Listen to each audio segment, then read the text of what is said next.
నెల్లూరు జిల్లా కోవూరు తెలుగుదేశం పార్టీ అభ్యర్థిని వేమిరెడ్డి ప్రశాంత్ రెడ్డి ఇటీవల కావలి ఎమ్మెల్యే గురించి చేసిన అనుచిత వ్యాఖ్యలపై కావలి వైఎస్ఆర్ కాంగ్రెస్ పార్టీకి చెందిన మహిళా నాయకులు మండిపడ్డారు. మంగళవారం కావలి పట్టణంలోని ఎమ్మెల్యే రామిరెడ్డి ప్రతాప్ కుమార్ రెడ్డి నివాసంలో మీడియా సమావేశం నిర్వహించారు. ఈ సందర్భంగా వారు మాట్లాడుతూ రాబోయే సార్వత్రిక ఎన్నికల్లో ప్రశాంతిని మహిళలే చీకొట్టి ఓడించి తీరుతారంటూ హెచ్చరించారు. టీడీపీ పార్టీ నాయకుల్ని అవమానపరిచిన ప్రశాంత్ రెడ్డి గెలిస్తే ఆ నియోజకవర్గ ప్రజలకు ఏం న్యాయం చేస్తారంటూ ఎద్దేవా చేశారు. అనుచిత వ్యాఖ్యలు చేస్తే నాలిక కోయిక తప్పదంటూ తీవ్రంగా మండిపడ్డారు. రాజకీయాల్లో ఓనమాలు నేర్చుకుంటున్న సందర్భంలో ఆచితూచి మాట్లాడాలంటూ హెచ్చరించారు. ఎంతోమంది పార్టీలు మారినా విలువలతో కూడిన రాజకీయాలు జిల్లాలో సాగుతున్నాయన్నారు. టీడీపీ పార్టీ అంటేనే ఇష్టం లేకుండా మనం చంపుకొని ఆ పార్టీలో చేరి ఎమ్మెల్యే అభ్యర్థిగా నిలబడుతున్న ఆమె ఇతర నాయకుల గురించి అనుచిత వ్యాఖ్యలు చేయడం విడ్డూరంగా ఉందన్నారు. తమ ఎమ్మెల్యేపై ఇంకోసారి ఇలాంటి వ్యాఖ్యలు చేస్తే ఖబర్దార్ అంటూ హెచ్చరించారు. ఈ సమావేశంలో పందిటి సుమలత, పొనుగోటి అనురాధ, నాగేశ్వరమ్మ, దాసరి అనురాధ, పద్మ, శాంతి, నిర్మల, పర్వీన్ జాన్, నెల్లూరు సీతారామ, ద్రోణాదుల వాసంతి, షమా రహీం తదితరులు పాల్గొన్నారు. ఇప్పుడు జరిగిన ప్రెస్ మీట్ పెట్టిన దేనికంటే ఇప్పుడు ప్రశాంత్ ఆమె చాలా ఆమె చేసే వ్యాఖ్యలు అసభ్యంగా ఉన్నాయి. ప్రతాపాన్ని మాట్లాడడం కరెక్ట్ కాదు. ఆమె చీరలు మార్చినట్టు మొగుళ్ళు మారుస్తూ ఉంది. అలాంటిది ఇంకొకసారి కానీ ప్రతాపన్న గురించి మాట్లాడితే నాలుగు కోస్తామని చెప్తున్నాం. ప్రతి ఒక్కరు ఇక్కడ ఉన్న మహిళలు తొక్కిపెట్టి నారదీస్తాం ఆమెను. ఇంకొకసారి ఇదే విధంగా కంటిన్యూ చేస్తే కోవూరికి వెళ్ళి తాట తీసొస్తాం. ఈ సందర్భంగా ఇంకొక విషయం ఏంటంటే ప్రతాపన్న నెక్స్ట్ మళ్ళీ మనం ఎమ్మెల్యేగా ప్రతాపన్నను గెలిపించుకుంటాము. జగనన్నని మళ్ళీ ముఖ్యమంత్రిగా చేసుకుంటాము. కావలి నియోజకవర్గంలో ఉన్నటువంటి ఆడబడుచులందరికీ కూడా పుట్టినిల్లిది. మా రామిరెడ్డి ప్రతాప్ కుమార్ రెడ్డి గారి ఇల్లు కావలి నియోజకవర్గ ఆడబడుచులందరికీ పుట్టినిల్లు. ఇది సగర్వంగా అందరికీ తెలియజేస్తూ ఉన్నాము. అటువంటి పుట్టినింటికి ఈరోజు ఉగాది సందర్భంగా ఆది దంపతులకు శుభాకాంక్షలు తెలియజేయడానికి ఈరోజు ఇక్కడికి కావలి నియోజకవర్గంలో ఉన్నటువంటి ప్రతి వార్డులో ఉన్నటువంటి మహిళలందరూ కూడా వారి దంపతులిద్దరికీ శుభాకాంక్షలు తెలియజేయాలని ఇక్కడికి వచ్చినాము. వచ్చిన తర్వాత ఇక్కడ ఈ ప్రశాంతమ్మ ప్రెస్ మీట్ గురించి, ప్రశాంతమ్మ ఆడియో రిలీజ్ గురించి మేము అన్నతో అన్నాము. అన్న, ఇంత మరీ అసభ్యంగా సంస్కారం లేకుండా మీ గురించి, మా తోడబుట్టిన అన్నదమ్ముడు గురించి మాట్లాడితే మాకు రక్తం ఉడుకుతుందన్నా, మేము తిరిగి కౌంటర్ ఇవ్వాలనిపిస్తుందన్నా. ప్లీజ్ అన్నా, మాకు ఒక అవకాశం ఇవ్వండి, మాకు ఒక ప్రెస్ మీట్ పెట్టించండి అని చెప్పి మేము అందరం కూడా అన్నను అడగడం జరిగింది. ఆ సందర్భంలో అన్న ఇక్కడ మీడియా మిత్రులందరినీ పిలిచి ఇక్కడ ప్రెస్ మీట్ని ఏర్పాటు చేయడం జరిగింది. ఇక్కడికి విచ్చేసినటువంటి మా సోదరులు, మీడియా సోదరులందరికీ కూడా ఉగాది శుభాకాంక్షలు తెలియజేసుకుంటున్నాం ముందుగా. అలాగే ఈరోజు ప్రశాంతమ్మ మాట్లాడిన దాని గురించి మా సోదరీమణులందరూ కూడా తొక్క తీసి డోలు గట్టి బాజా భజంత్రి వాయిస్తామన్నట్టుగా, ఎక్కడ తగ్గేది లేదన్నట్టుగా సోదరీమణులందరూ కూడా చెప్పడం జరిగింది. ఇదే 100కి 3 నిజం.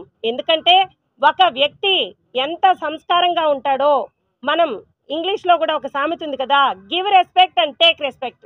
మనం ఎక్కడైతే మనం ఎదుటి వ్యక్తికి నమస్కారం పెడితే తిరిగి అతను పెట్టాలనుకోకపోయినా ప్రతి నమస్కారం చేస్తాం. అటువంటి భారతీయ సంస్కృతి మనది. ఈ సంస్కృతిని మరచి ఈరోజు ప్రశాంతమ్మ ఆమె పోటీ చేయాలనుకోవడం, పార్టీ మారడం, భర్తను మార్చడం, ఇవంతా ఆమె వ్యక్తిగతం, ఆమె ఇష్టం. ఆమె భర్త, ఆమె వాళ్ళు ఇష్టం వచ్చినట్లు వాళ్ళు ఏమైనా చేసుకుంటారు. కానీ తన సహచర, అట్లీస్ట్ ఆమె అక్కడ కూడా మరిచింది, అట్లీస్ట్ తన సహచర ఎమ్మెల్యేలుగా పోటీ చేస్తున్నటువంటి ఆమె ఈరోజు ఎంచుకున్నటువంటి బూటకపు తెలుగుదేశం పార్టీ ఎమ్మెల్యేలను కూడా ఆ అన్న ఓడిపోతాడు, ఈ అన్న ఓడిపోతాడు, పాపం అన్న, పాపం బావ, పాపం మామ, పాపం ఆమె. ఇటువంటి అంటే నీ పోటీ చేసే పార్టీ మీదే నీకు నమ్మకం లేకపోతే ఎందుకమ్మా నువ్వు రాజకీయంలోకి రావడం? ఎందుకమ్మా పోటీ చేయాలనుకోవడం? చెప్పండి, ఒక్కసారి ఆలోచన చేయండి. నీ భర్తకి వెన్నంటుగా ఉండి ఆయనకి సహాయ సహకారాలు అందిస్తూ ముందుకు పోయి ఉండొచ్చు. అది నీ ఇష్టం అనుకో, నీ విజ్ఞతకే వదిలేస్తున్నాం. కానీ సంస్కారం అనేది లేదు అనేది నీ మాటల ద్వారా ప్రతి క్షణం తెలుస్తూనే ఉంది. ముఖ్యంగా మా కావలి నియోజకవర్గంలో కూడా మాకు అడుగడుగునా మేము ప్రచారంలో తిరుగుతూ ఉండేటప్పుడు మాకు శత్రుపక్షం, మాకు అపోజిషన్గా ఉన్నటువంటి అన్న కూడా ఇలాగే నోటి దులతో ఏదేదో అనుచిత వ్యాఖ్యలు చేస్తూ ఉంటాడు. పాతూరుకు వచ్చి చించేస్తాం, దున్నేస్తాం, అది ఇదని. పాతూరులో కావలి నియోజకవర్గంలోనే కాదు, పాతూరు ముద్దుబిడ్డ అని ఎమ్మెల్యే గారిని ఎప్పుడు మేము ముద్దుగా పిలుచుకుంటాం. మా చెల్లెళ్ళు, అన్నదమ్ముళ్ళు, స్నేహితులు అందరూ కూడా. ఎందుకంటే ఆయన పుట్టిన ప్రాంతం అది. అక్కడ ఆయన వదిలేసి ఇంకొక ఆయనకి గౌరవం వస్తుంది అని భావించడం ఎంత ఆలోచన లేని పనో. ఈరోజు ఈ ప్రశాంతతను కోల్పోయి అశాంతిని లోపల నింపుకొని మాట్లాడిన మాటలే, నిబద్ధత లేకుండా మాట్లాడిన మాటలకి తిరిగి ఆమె విఘ్నతకే మా సోదరి మండలం అందరూ చెప్పినట్టుగా మీరు ఇక్కడికి వచ్చినా సరే, మమ్మల్ని అందరినీ కోవూరుకి రమ్మన్నా సరే, మీరు మా ఎమ్మెల్యే గారి గురించి, ఎమ్మెల్యే గారి సంస్కారం గురించి మర్చిపోయి మీరు ఈ విధంగా మాట్లాడడం అనేది ఎంత తప్పో మీకు మీరు కామ్గా కూర్చొని ఒక 5 నిమిషాలు ఆలోచన చేయండి. నేను ప్రతాప్ అన్నని ఎందుకన్నానా అని ఒక్కసారి ఆలోచన చేయండి. ఎందుకంటే మిమ్మల్ని ఎంత గౌరవంగా చూశారో మా సోదరి మండలందరూ చెప్పున్నారు.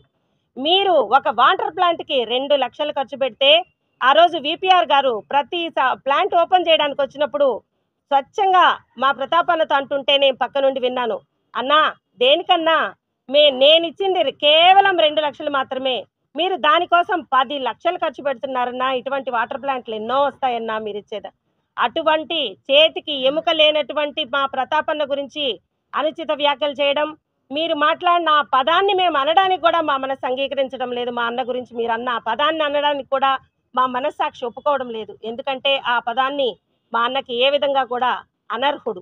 ఎందుకంటే 5 సార్లు పోటీ చేసినటువంటి ఎమ్మెల్యే గెలిచింది 2 సార్లు అయినా, ఒకసారి 5,000, రెండోసారి 15,000, రేపు 45,000 మెజారిటీతో హ్యాట్రిక్ విజయాన్ని సాధించి మంత్రిగా తిరిగి కావలి నియోజకవర్గంలో ఎన్నో అభివృద్ధి సంక్షేమ కార్యక్రమాలను ముందుకు తీసుకుపోయేటటువంటి మంచి వ్యక్తి, మంచి దంపతులు కూడా వారు.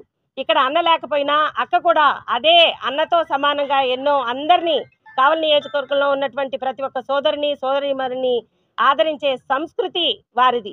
వారిని మీరు ఆ విధంగా మాట్లాడడం అనేది 100కి 3 తప్పు అని తెలియజేస్తూ నాకు ఈ అవకాశం ఇచ్చినటువంటి మా ఎమ్మెల్యే గారికి, ఇక్కడికి విచ్చేసినటువంటి పత్రికా సోదరులందరికీ, సోదరిమణులందరికీ ధన్యవాదాలు తెలియజేస్తున్నాను.